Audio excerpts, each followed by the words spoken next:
Hi, everybody. This is Jerry Garrettson, Tabea Law. Today, we're going to start a four-part series on the I-864. It's going to be good stuff packed into each video. All right. So, a quick summary on 864. That's the affidavit of support when you're doing a green card or in some of these other areas. This is where the sponsor or somebody else is also financially vouching for the person, that the immigrant that's coming over. So we'll talk more about this. It's a big topic in the world of immigration. We'll see you guys on the other side.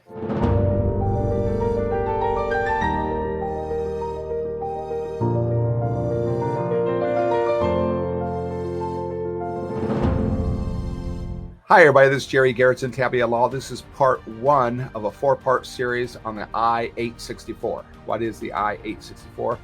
When you do a green card, this is most of the time where you'll see it. Of course, with your green card, you have a sponsor, either an American citizen or a green card holder. They will be the sponsor on your I-130. You fill that out. And then if you're in country, if you're in the United States, then you adjust your status if you want to stay here and get your green card. So whatever status you're in currently, let's just say it's a student visa, F1 student visa, you're here. And so you want to change that over to a LPR, which is a legal permanent resident. Then you're going to do the I-485, and that's going to adjust your status from F1 student to LPR or green card status. Also with that, generally you're going to do an I-765. That's so you get your EAD or your work permit.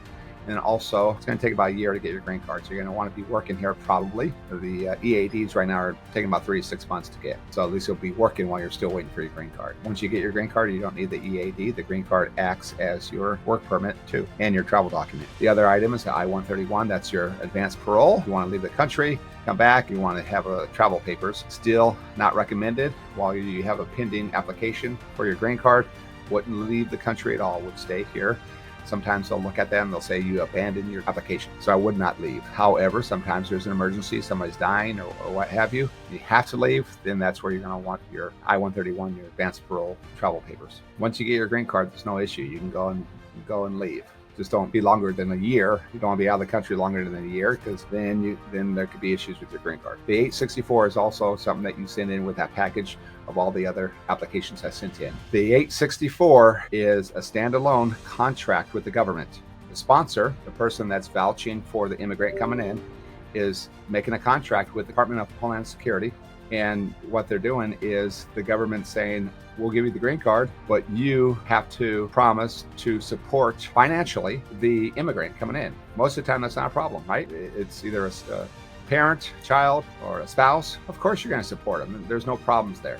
All right. But the problem comes is if there's a divorce or some kind of falling out, then the beneficiary or the intending immigrant, that's the language on the 864, can now sue as a third-party beneficiary. The sponsor enforce them to pay up. The requirement is 125% of the poverty line, around $18,000 a year, somewhere around there. It's going to be different, give or take some. And so that's what the 864 is. So people that are sponsoring somebody for a green card need to know that they are making a contract with the government that can't be broken. There's only 5 ways to get out of it. Talk about that in future sessions. If the party ever went on public assistance, then the government has a right to come back and sue the sponsor and get reimbursed for the money paid out through welfare or through whatever benefit that the beneficiary received. Just a little tease today. We'll talk more about that next time. All right, let me go ahead and read the scripture for the day. The Bible says in Genesis 2:16, and the Lord God commanded the man, saying, of every tree of the garden thou mayest freely eat. You guys have a great day. If you want to do a free consultation with me, right now I'm offering a half hour for free. Go ahead, you can see that Calendly link right below.